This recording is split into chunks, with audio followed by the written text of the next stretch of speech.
My wife cheated with her coworker and stopped caring about me after my accident, so I made sure they could never escape the wrong they did to me. Then, in September 2022, my life changed. I was in a car accident. No, scratch that, a bad accident. I was driving to a work site. I'm an HVAC tech, or at least I was, and out of nowhere, a garbage truck slammed into my car at high speed. All I remember was the sound of the impact, glass shattering, and my head hitting the side of the door. I swear time slowed down in that moment. When I came to, there were people pulling me out, asking if I could move my legs or arms. I didn't even understand what was happening at first. I was too out of it. I didn't break anything, thank God. At first, I thought I'd walked away lucky, but within days, the pain started. It was this deep, burning pain in my lower back, like someone had lodged a knife in there and just left it. At first, I thought it would go away, but it didn't. I tried to tough it out. My wife was supportive at first, helping me with little things around the house, telling me it was just temporary. But after about 2 months of me limping around, things shifted. I can't pinpoint exactly when, but I started noticing her sighing more or the way she'd roll her eyes when I asked her to grab something I couldn't bend down to get. Little things at the time. I told myself it was stress. After all, me not working meant we were down to one income, and I know that's hard. But still, something was different. By December 2022, I tried to go back to work. My doctor wasn't happy about it, but I hated feeling useless. I convinced him to let me try, and I gave it everything I had. I lasted 3 days before I collapsed while loading tools into my van. The pain was unbearable. My boss told me to go home, and my doctor officially took me off work indefinitely. That's when the reality hit me. I wasn't going back anytime soon. I felt like I was letting my wife down. I'd always been the kind of guy who pulled his weight. I worked hard, paid bills, fixed things around the house. Now I was broken, and I couldn't help but feel like a burden. I tried to keep my spirits up. I applied for financial help to cover the mortgage and bills. We qualified, which helped take some pressure off her. I thought maybe things would calm down, and we'd get back to normal. But then came May 2023, the appendix incident. I woke up in the middle of the night, drenched in sweat. My stomach felt like it was being ripped apart from the inside. I tried to tough it out for a few hours, but the pain just kept getting worse. Around 5 a.m., I woke her up and told her, "Something's wrong. I need to go to the hospital." She groaned and looked at me like I'd asked her to do the most annoying thing in the world. "Are you sure it's that serious?" I couldn't believe it. I was literally doubled over in pain. I told her, "Yes, I need to go now." And you know what she did? She fixed her hair and makeup before we left. I sat in the car, hunched over, waiting for her to be ready. She refused to drive too, so I had to drive myself to the ER with her sitting next to me. I don't even know how I managed it. At the hospital, the doctors told me my appendix had ruptured. I needed emergency surgery, and fast. After the surgery, they told me there was an infection, so they wanted to keep me overnight for observation. I called my wife and asked if she could stay with me or at least take a couple of days off to help me recover at home. Her response? "I can't. I have work." I get it, work's important, but I was lying in a hospital bed with an infection in my gut, and she couldn't even take one day. I remember lying there alone that night, hooked up to machines, and thinking, what the hell happened to us? When I got home the next day, she barely said anything. "No, how are you feeling? Or do you need anything?" Nothing. It was like I was just an inconvenience in her life. I started questioning everything at that point. Looking back, that was probably when I started losing hope, but instead of confronting it, I shoved it down. I told myself she was just stressed, that she didn't mean to act like she didn't care. I ignored the signs. I didn't want to believe things were falling apart. I think the worst part was that I felt alone, even though she was right there in the same house. I felt completely alone. I wanted to talk to her about how I was feeling, how scared I was about my health, my job, and our future, but every time I tried to open up, she shut me down. She'd sigh or tell me, "It'll be fine," in this dismissive way that made it clear she didn't want to talk about it. By the time June rolled around, I was starting to see just how far apart we'd drifted. It was like living with a roommate instead of a wife. I thought maybe we could fix it, that things would get better once I started feeling better physically. I was wrong. By June 2023, things between us were getting worse, not just off, but noticeably tense, like walking on eggshells in my own home. I felt like everything I did annoyed her. If I asked for help, she acted like it was such a burden. If I didn't ask for help and tried to do something on my own, she'd roll her eyes like I was being dramatic. I didn't know how to win anymore. Around that time, we were sitting on the couch one evening. The TV was on, but I wasn't really paying attention. She made some offhand comment about how she's back paid in this marriage now. I stared at her for a second, trying to figure out if I heard her right. I asked, back paid? What's that supposed to mean? She gave me this look, half smiling but annoyed, and said something like, well, I've been holding everything down for months now, paying bills, taking care of things. I wasn't mad, more shocked. I joked back, don't let the door hit you on the way out then. It was stupid, I know, but I said it jokingly, the same way couples poke fun at each other. I thought we'd laugh it off and move on. She didn't. Her face dropped, and she snapped back, you think that's funny? Do you have any idea how trapped I feel right now? I didn't know what to say. Trapped? I'd been dealing with my accident, the back pain, surgery, all of it. I wasn't asking for her sympathy, I just needed her to hang in there with me. I told her, look, I get it. This situation sucks for both of us. I know I haven't been able to work, but I'm doing everything I can to fix it. I applied for financial help for the mortgage so you wouldn't have to do everything alone. She shrugged like it didn't matter. Yeah, but I'm still the one paying for everything. It stung. I felt like no matter what I did, it wasn't enough. I didn't bring it up again because I thought maybe she just needed to vent, but things got weirder after that. A few days later, she told me she was going to spend the night at a coworker's place. I asked her why, and she said she needed to talk to someone about her feelings. I didn't want to argue, so I told her, if it helps you, go ahead. In my head, I thought maybe this was good, maybe she'd come back feeling better, and we could work on us. The next week, she mentioned her birthday was coming up. I assumed we'd spend it together, like we always did. I mean, we'd been together for 14 years, I never even thought to ask. So, I brought it up casually one night, do you want me to make reservations somewhere, or do you want to just do something at home? She hesitated. I'm actually going out for dinner with a girl from work. I blinked. You don't want to spend your birthday with me? She kind of smiled, but it wasn't a warm smile. I already made plans. It's just dinner. It hurt, I'm not going to lie. Her birthday had always been special to me, and I tried to make every year better than the last. So, the fact that she'd rather spend it with someone else hit me hard. I didn't argue, though.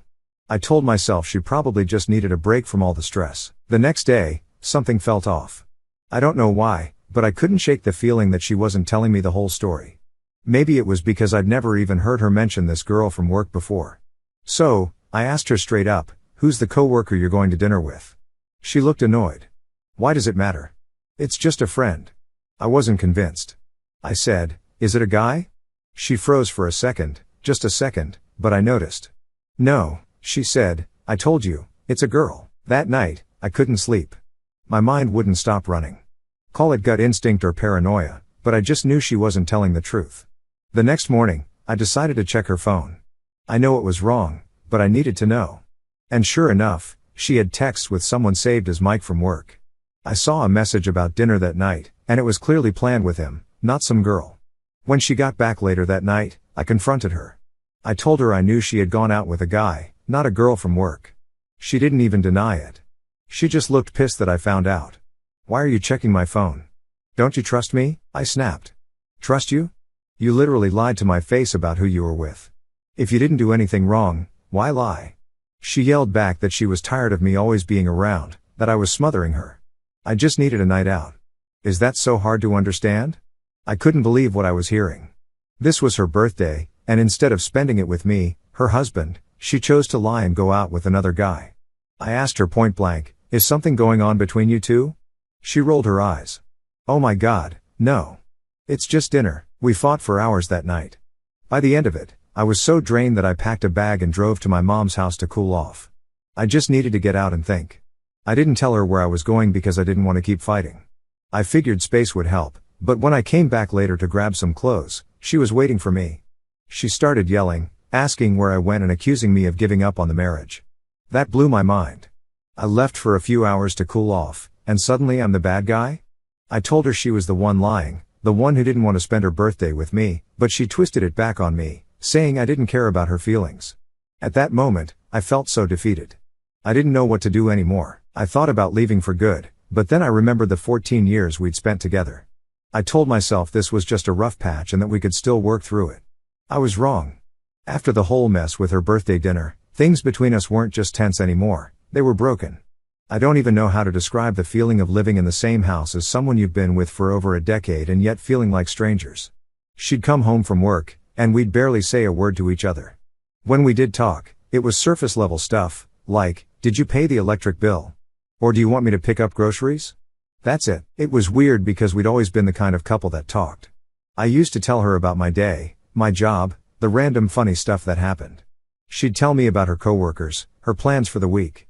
But by July 2023, our conversations felt forced, like we were both just waiting for the other person to snap.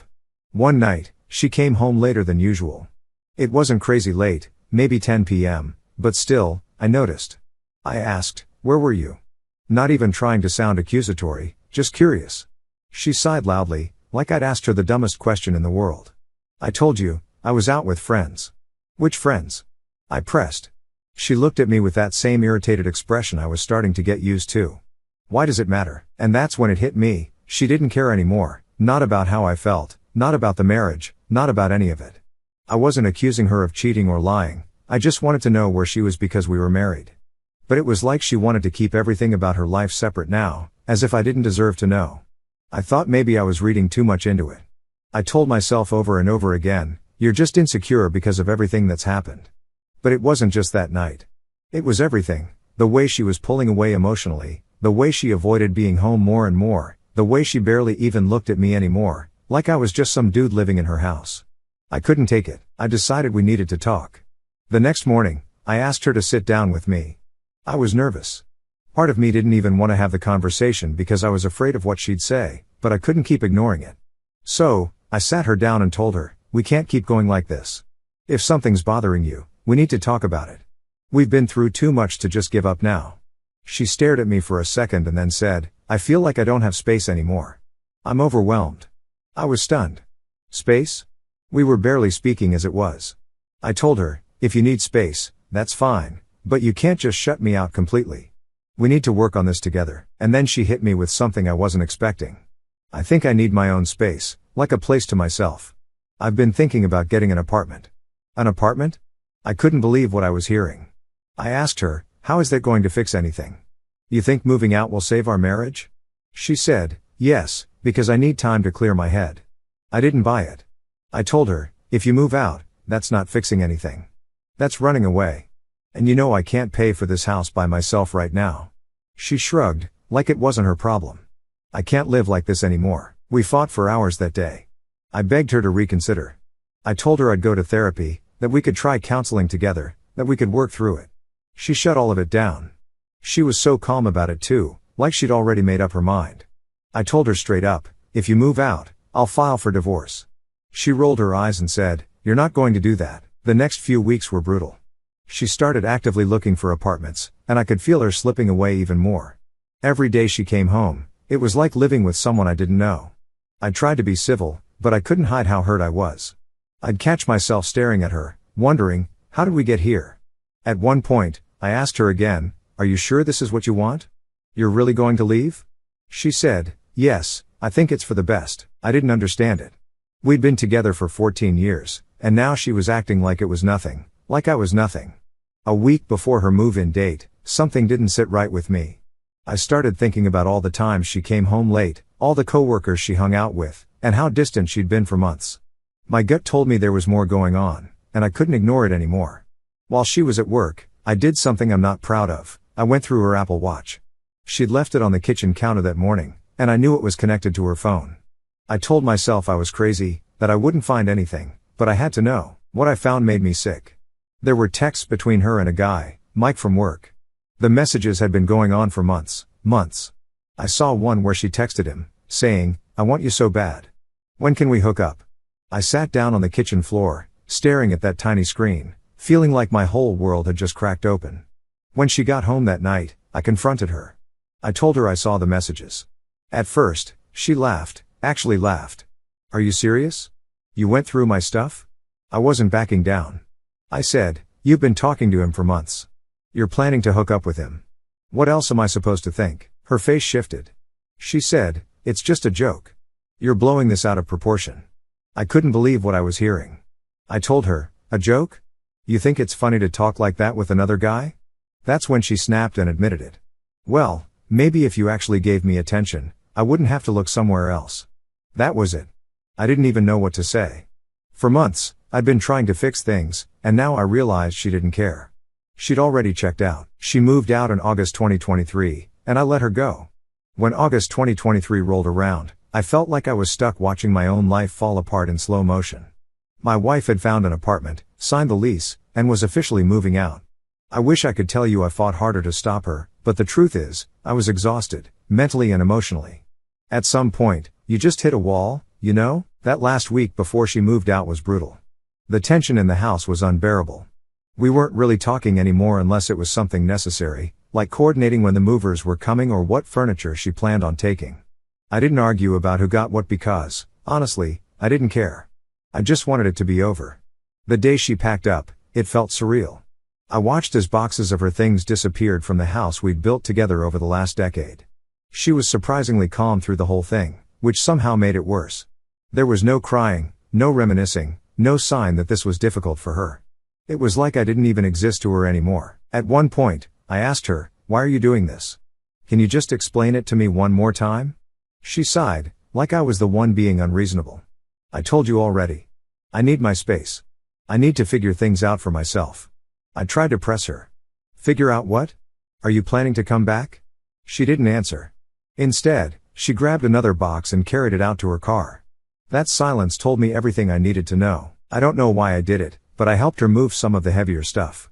It felt weird, helping her leave me, but part of me thought maybe this would give me closure. Maybe seeing her walk away with her own 2 feet would help me finally accept it. Spoiler, it didn't.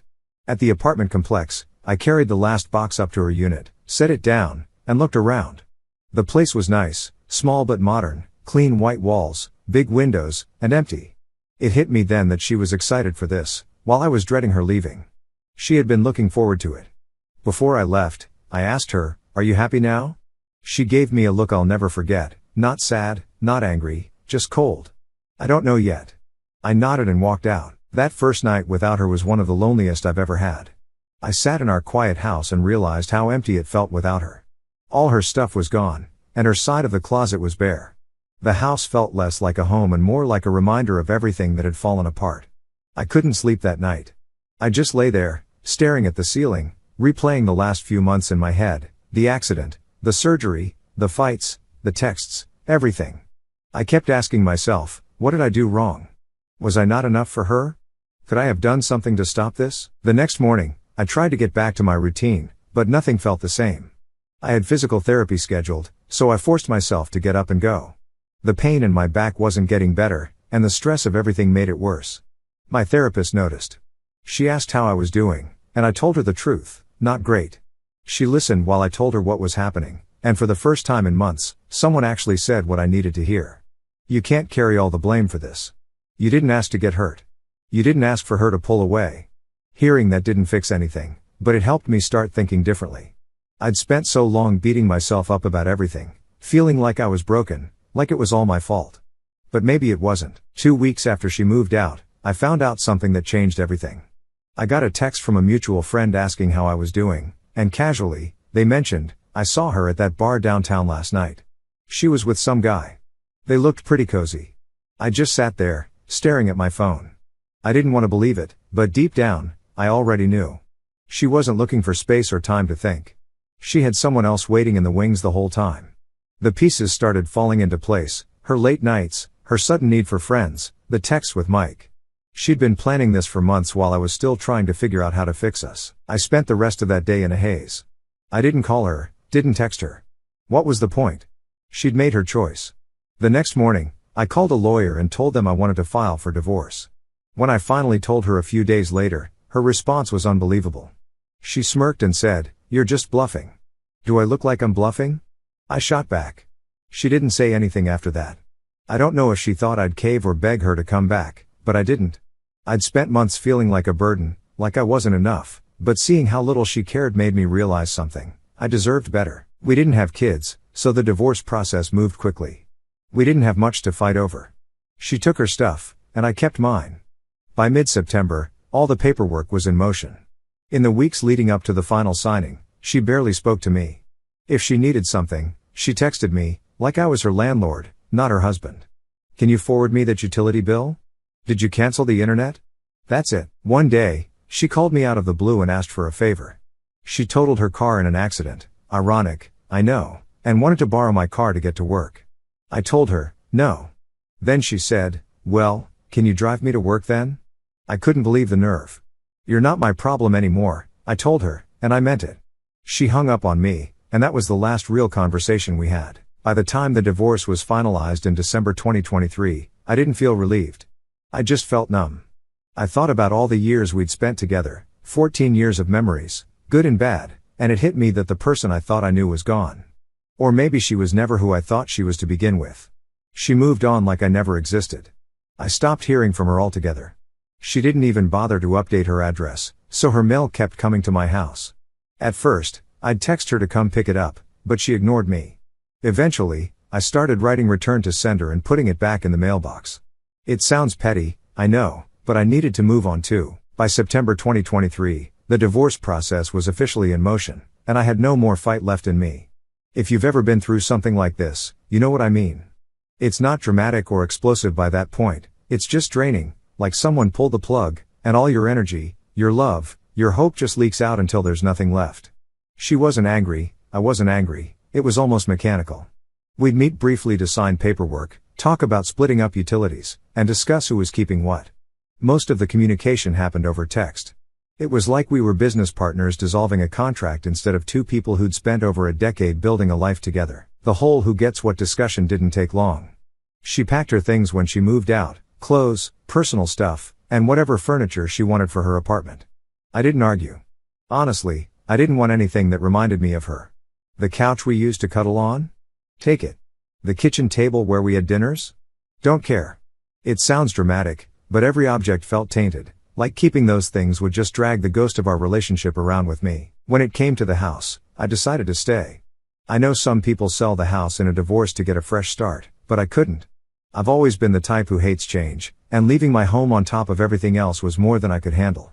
I couldn't work, so I applied for financial hardship and figured I'd hang on as long as I could. A month after we filed, I heard through the grapevine that she was already dating someone, probably the same guy I'd found in her texts. I didn't even feel angry, I felt numb, like, of course she was moving on.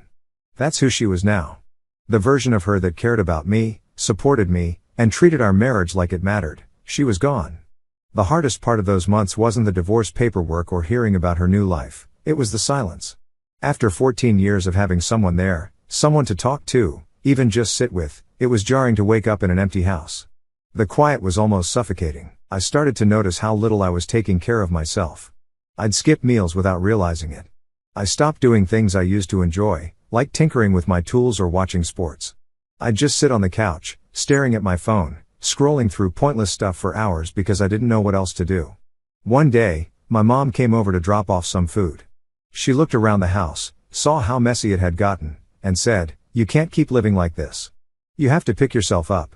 I didn't snap at her because I knew she was right, but at the same time, I wanted to say, how? How do I start over after everything I've been through? Between the accident, my injuries, losing my marriage, and feeling like a shell of who I used to be, I didn't know where to begin. The turning point came in October 2023. That's when I got a phone call from her. It was out of the blue, and when I saw her name on my screen, my stomach dropped. I didn't know if I should answer or ignore it, but curiosity got the best of me. "Hello? Hey," she said flatly. "No, how are you?" No small talk. She got straight to the point. "I need to borrow your car." I couldn't believe it. She explained she'd been in a car accident, her car was totaled, and she needed a way to get to work. I asked if she was okay, and she shrugged it off like it was nothing. "I didn't go to the hospital. I'm fine." Then she said, "Can I borrow your car for a while?" I almost laughed. After everything we'd been through, this is what she called me for? I told her, "No, that's not happening." She didn't like that. "Well, can you drive me to work then?" "No," I said again, this time firmer. "I have physical therapy appointments and doctor visits. I can't help you." Her tone shifted. "That's not my problem." That's when I snapped. "You're right, it's not. And you're not my problem anymore either." She hung up on me, and I sat there, staring at the screen for a minute. For the first time, I felt free, like I finally realized I didn't owe her anything. Not my time, not my car, not my energy. She made her choices, and now she had to live with them. From that day forward, I stopped caring about her, not in a bitter, angry way, Just in a this is over way. I stopped checking her social media. I stopped asking mutual friends about her. I focused on myself instead. In the weeks leading up to the divorce being finalized in December, I started pulling myself together. I still had pain from my back injuries, but I pushed myself to be more active. I started small, taking short walks outside, trying to fix up little things around the house that had been neglected. It wasn't much, but it was something. The final court date came, and we didn't say much to each other. She looked different, like a stranger wearing my wife's face. I handed over the last of the paperwork, the judge signed off on everything, and just like that, we were no longer husband and wife. When we left the courthouse, she looked at me and said, "Good luck." I didn't say anything back. I just walked to my car and drove home. I thought I'd feel relief when it was finally over, but all I felt was empty. It's strange, really. You spend years building something with someone, and then one day, a few signatures on a piece of paper make it like it never happened. The weeks after that were quiet but different. The silence in my house didn't feel suffocating anymore, it felt peaceful. I stopped thinking about what she was doing or who she was with. I started focusing on my health, my pain management, and what I wanted my future to look like. I guess, in a weird way, I have her to thank for that. By the time the new year rolled around, I realized that I'd been stuck in survival mode for months. My divorce was finalized in December 2023, and as much as I tried to mentally prepare myself for that day, it still hit me like a punch to the gut. The weirdest part? It wasn't even sadness anymore, it was just emptiness, like the life I thought I'd have was just gone, and I didn't know what came next. The weeks after the divorce were slow, but they gave me something I didn't expect: clarity. Without her in the picture, I didn't feel like I was walking on eggshells in my own home anymore. The quiet stopped feeling lonely, and I started finding peace in it. I'd sit in my living room, coffee in hand, just listening to the hum of the heater and the occasional sound of cars passing by outside. It sounds lame, I know, but it was the first time in months I felt calm. I made it my mission to focus on myself, something I hadn't done in years. Between the back pain, the marriage falling apart, and my inability to work, I'd completely lost myself. I started setting small goals. First, I forced myself to get into a basic routine: wake up at 7 a.m., shower, eat breakfast, and get outside for a short walk every morning. My physical therapy appointments were still ongoing, and I made sure I never missed one. I also worked on the house. It was little stuff at first, like cleaning up the kitchen or organizing the garage, but every small task felt like a win. The house didn't feel so heavy anymore, it started to feel like mine again. I moved her leftover things to the basement and eventually threw out or donated the stuff I knew she'd never come back for. It was my way of reclaiming my space. By January 2024, my back pain started to improve, at least a little. I had a procedure where the doctor numbed the nerves in my lower back to help me manage the pain. For the first time in over a year, I wasn't constantly wincing with every step I took. I still wasn't 100%, but I started feeling hopeful that I might get back to normal someday, or at least close to it.